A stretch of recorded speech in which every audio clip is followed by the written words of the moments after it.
အားလုံးပဲမင်္ဂလာပါခင်ဗျာဒီနေ့တော့ကျွန်တော်အခုမှရေချိုးပြီးရဟင်းချက်ရေချိုးပြီးတော့အခုထမင်းစားတော့ပြီပေါ့နော်လောက်ကသွားတော့မှခဏနေလက်ဆေးလိုက်အောင်မယ်ဒီပါချက်လဲတော့ဒီနေ့ဟင်းကောင်းချက်ပါတယ်ဒီနေ့ကတော့ကြည့်ပါဦးကျွန်တော်အာလူးနဲ့ဝတ်သားနဲ့ချက်ထားပါတယ်ဝတ်သားနဲ့အာလူးနဲ့လေဒါတော့ကျွန်တော်ပဲပင်မောက်လားပဲပင်မောက်ကောင်း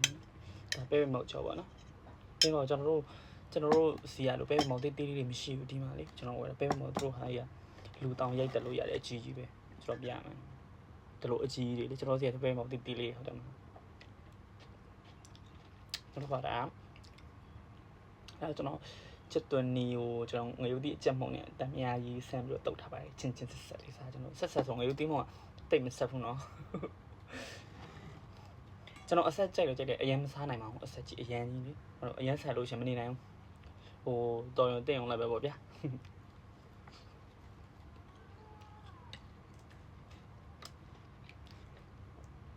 ဘတာဟိုအထက်အဖက်ထက်ကျွန်တော်အနှစ်ကိုပို့ကြိုက်တာဟင်းအနှစ်လေအာလူပဲအရွေးစားမယ်အာလူပဲပို့ကြိုက်တယ်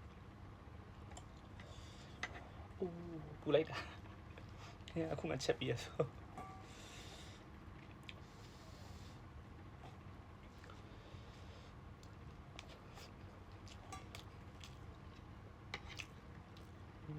ဆောင်းကောင်း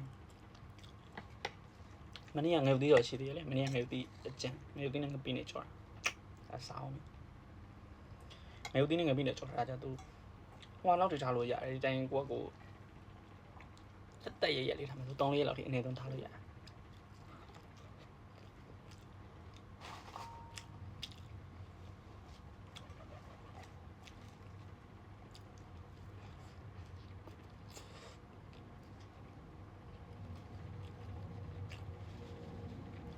အားလုံးပဲစားကြအောင်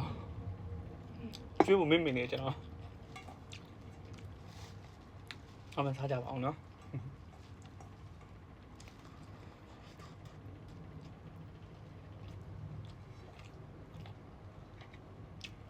တော့ဘယ်ဟိုလေးတော့တာဟင်းကြိုက်တယ်လေအဲ့လိုတော့ချက်လိုက်တာတော့အတိုင်းနဲ့အဲ့လိုကြီးကြိုက်တော့အနှစ်ပဲလူစားဆိုင်ရမှာဝတာကလေးတက်ဖက်လောက်ပါပဲအဲ့လောက်ပဲစားတယ်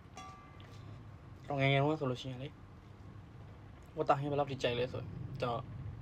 အမေဝတာဟင်းချက်တိုင်းမလားဝတာဟင်းအိုးတွေကနေပြီးအမေမသိအောင်လေခိုးစားတာ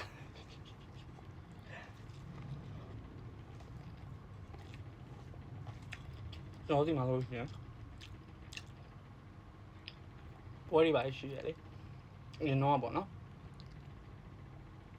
တည်င်းကျွဆိုလို့ရှိရင်ကျွန်တော်ဆွမ်းလောင်းပွဲတွေရှိလေဆွမ်းလောင်းပွဲဆိုကျွန်တော်ဘာမှလေအဲ့တော့ဝတာဟင်းတို့ဒီပဲပင်ချင်းတောက်တို့ပြီးလို့ရှိရင်လေငါ6ကြောပြီးလို့ရှိရင်ကလပဲလားကလပဲနှံ့လေဟိုအရင်စားလို့ကောင်းတယ်အဲ့ဆိုလို့ရှိရင်အဲ့ဒီပွဲရှိပြီဆိုလို့ရှိရင်ကျွန်တော်လေအဲ့ဟိုဝတာဟင်းအမေအပြင်သွားပြီဆိုလို့ရှိရင်လေဝတာဟင်းကိုကျွန်တော်ခိုးစားတာငယ်တော့ဒါကြိုက်တယ်တော့ကျွန်တော်ကြည့်လာမကြိုက်တော့တိတ်ပြီးဘာဖြစ်လို့လဲမသိဘူး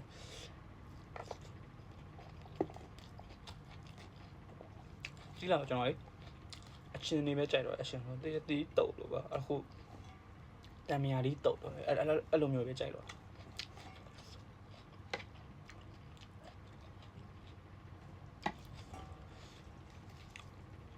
ချက်သွင်းနေတဲ့တမယာလေးနဲ့တော့စားလို့ကောင်းတယ်ချင်းချင်းလေး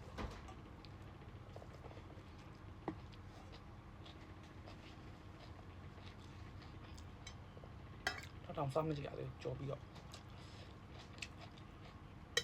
ဒီပဲမှာကအမှန်တကယ်ဆိုလို့ရှိရင်ကစွန်းနဲ့ရောကြော်ရင်ပိုကောင်းတယ်ကျွန်တော်ကစွန်းဝယ်မေ့လာမနေ့ကအောင်တမျိုးလေးပေါ့နော်ချက်သွင်းနေမှနဲ့ထည့်ကြော်လိုက်ချိုလေးပေါ့နော်စားလို့ကောင်း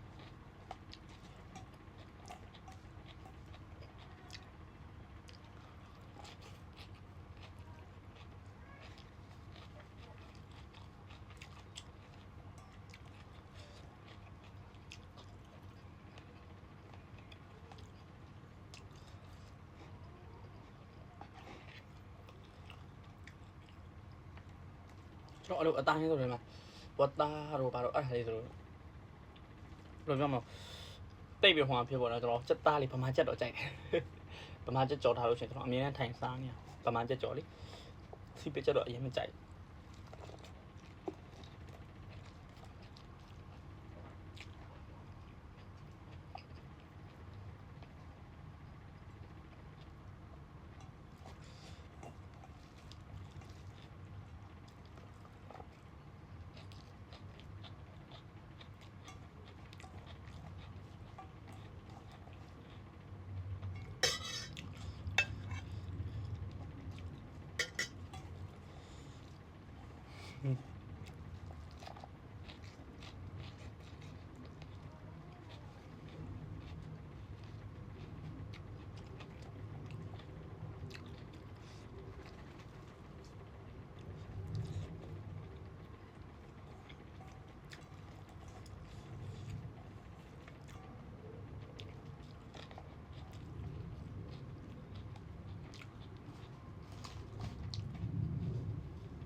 မစားပြီးတော့ခမ်းပါလေအဲ့လို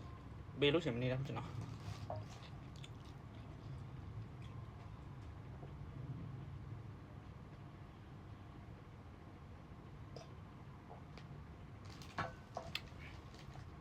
သမီးကုံသွားပြီ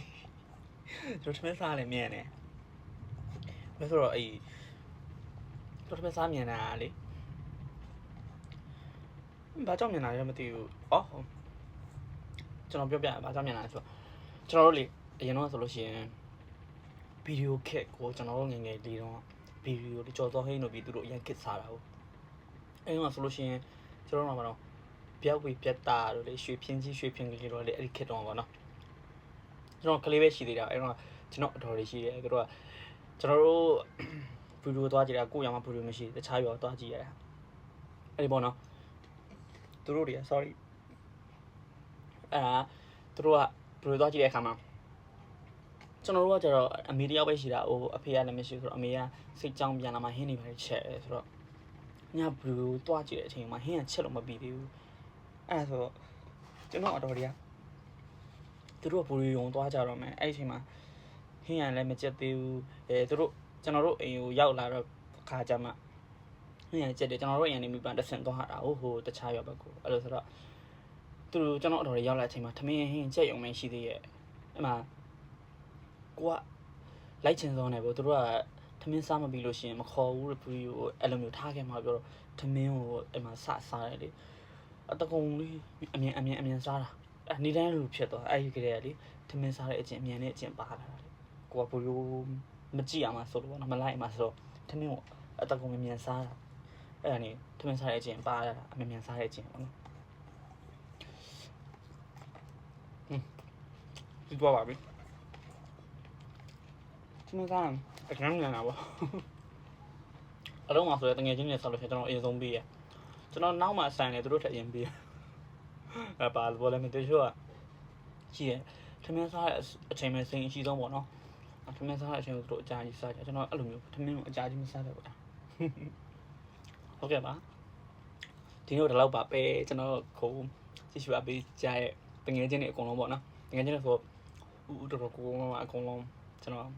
မိကနေလို့ကျေးဇူးအရင်တင်ပါတယ်လို့ပြောချင်ပါတယ်ခင်ဗျ